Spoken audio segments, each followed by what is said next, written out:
ఏవండి ఒక 10,000 ఉంటే ఇయ్యండి. షాపింగ్‌కి వెళ్ళాలి. మళ్ళీ మీ జీతం రాగానే ఇచ్చేస్తాను. మీరు ఆఫీస్‌కి వెళ్ళిన దగ్గర నుంచి నాకు ఈరోజు ఒక్కసారి కూడా పొలమారలేదు. అంటే మీరు నన్ను తలుచుకోలేరు. హలో ఏమండి, ఇవాళ మీ బర్త్డే అంట కదా, ఫేస్బుక్లో నోటిఫికేషన్ వచ్చింది. Happy birthday. మీ బర్త్డే సందర్భంగా నేను ఈ పక్క వాళ్ళని ఆ పక్క వాళ్ళని ఫ్రెండ్స్ రిలేటివ్స్ని అందరినీ పిలిచేశాను. మీరు 4 వచ్చేస్తే పార్టీకి కావాల్సిన వండి పెడతారు కానీ. ఓకే.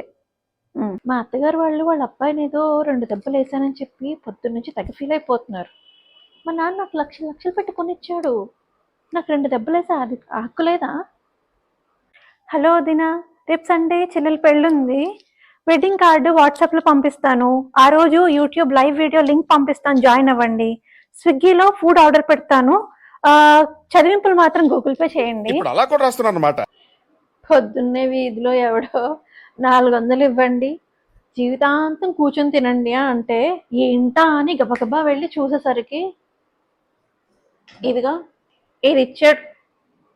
హలో హలో, ఏంటి లక్ష్మి, నీ కళ్ళు డొనేట్ చేసావంట?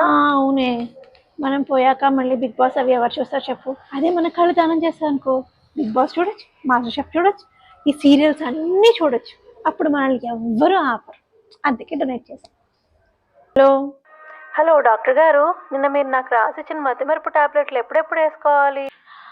బిగ్ బాస్కి ముందు ఒకటి, బిగ్ బాస్ తర్వాత ఒకటి వేసుకోండి. మరి బిగ్ బాస్ సీజన్ అయిపోయిన తర్వాత?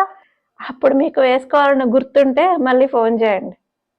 అన్నయ్య గారు, ఏంటి సన్యాసంలో కలుసుకోవడానికి వెళ్తున్నారా?